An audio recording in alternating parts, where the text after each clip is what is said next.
क्या कोई अपने ही घर के बाहर दिन दहाड़े इस तरह शिकार बना दिया जाएगा कि कानून व्यवस्था पर ही सवाल खड़े हो जाएं? एक ऐसी खौफनाक वारदात जिसने पूरे शहर के पौष इलाके को हिलाकर रख दिया। शुक्रवार दोपहर करीब 1:15 बजे जब लोग अपने घरों में थे, तब सेक्टर 9 में बिजली निगम की क्लर्क और कर्मचारी यूनियन की प्रधान डिंपल अरोड़ा की उनके घर के बाहर ही सिर में गोली मारकर बेरहमी से हत्या कर दी गई। वारदात को अंजाम देने आया शूटर कोई नौसिखिया नहीं था।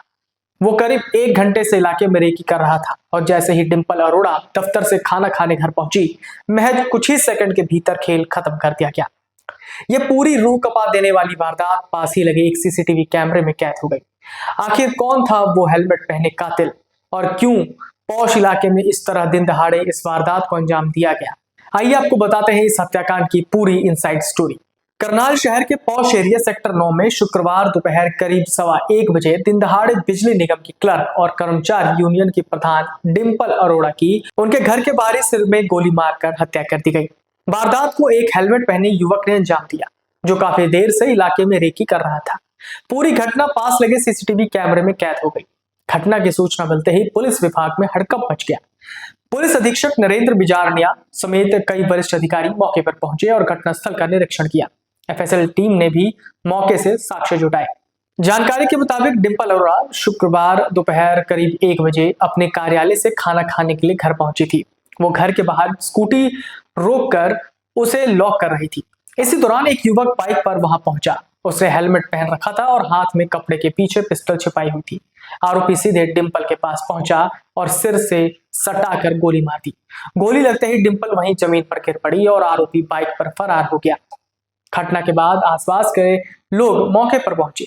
शुरुआत में लोगों को लगा कि शायद महिला को चक्कर आया है, लेकिन जब सिर से खून बहता दिखाई दिया तो तुरंत उन्हें अस्पताल पहुंचाया गया। वहां डॉक्टरों ने उन्हें मृत घोषित कर दिया। वारदात के बाद जब इलाके की सीसीटीवी कैमरे चेक किए गए तो पूरा घटनाक्रम सामने आया। फुटेज में साफ दिखाई दे रहा है कि आरोपी पहले से इलाके में घूम रहा था और डिंपल की गतिविधियों पर नजर रखे हुए था। सीसीटीवी में दिखाई दिया आरोपी करीब 12:15 बजे से क्षेत्र में रेकी कर रहा था और लगभग 1 घंटे बाद उसने वारदात को अंजाम दिया।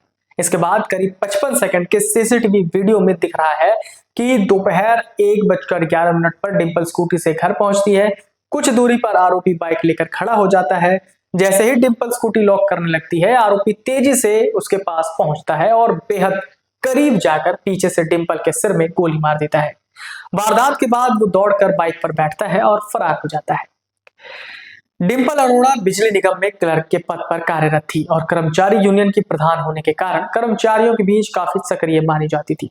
उनकी हत्या के बाद निगम कर्मचारियों और यूनियन सदस्यों में भारी रोष है। घटना की सूचना मिलते ही बड़ी संख्या में कर्मचारी अस्पताल और घटनास्थल पर पहुंच गए। फिलहाल हत्या के पीछे के कारणों का खुलासा नहीं हो पाया। पुलिस व्यक्तिगत रंजिश, पेशेवर विवाद और अन्य पहलुओं को ध्यान में रखकर जांच कर रही है।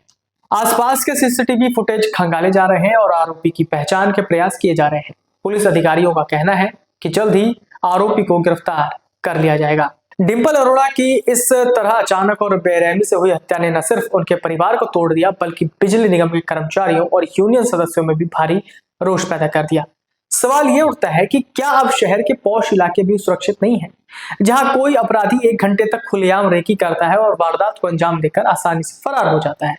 फिलहाल पुलिस अधीक्षक नरेंद्र बिजारनिया समेत तमाम वरिष्ठ अधिकारी और एफएसएल की टीमें मौके से सबूत जुटा चुकी है। उनसे सूचना प्राप्त हुई है कि एक लेडी जिनको एडमिट किया गया है उनकी डेथ हुई है और वो उनकी डेथ सिर में गोली लगने से हुई है। तो जब घटना की स्थल की यहाँ आके जांच किया गया तो वो सेक्टर 9 के रहने वाले थे। उनका नाम डिंपल अरोड़ा था। तो जब यहाँ जांच करी गई और मौके से सीसीटीवी फुटेज देखी गई तो पता चला किसी आदमी ने उनका पुलिस से मर्डर किया है। तो अभी सारी टीम यहाँ आई हुई है और हम घटनास्थल को प्रिजर्व रखते हुए इसकी जांच कर रहे हैं। अभी उनकी सीसीटीवी फुटेज देखी जा रही है, जो भी डिटेल्स हैं इसके बारे में जल्दी शेयर कर रहे हैं। पुलिस व्यक्तिगत रंजिश और पेशेवर विवाद समेत हर पहलू से इस गुत्थी को सुलझाने में लगी है। पुलिस का दावा है कि सीसीटीवी फुटेज के आधार पर आरोपी को जल्द ही सलाखों के पीछे भेज दिया जाएगा, लेकिन इस घटना ने कानून व्यवस्था और सुरक्षा पर जो बड़े सवाल खड़े किए हैं, उनका जवाब मिलना अभी बाकी है। अगर आप ये वीडियो YouTube पर देख रहे हैं तो हमारे चैनल को सब्सक्राइब कर बेल आइकन दबाएं और Facebook पर देख रहे हैं तो हमारे पेज को लाइक करें।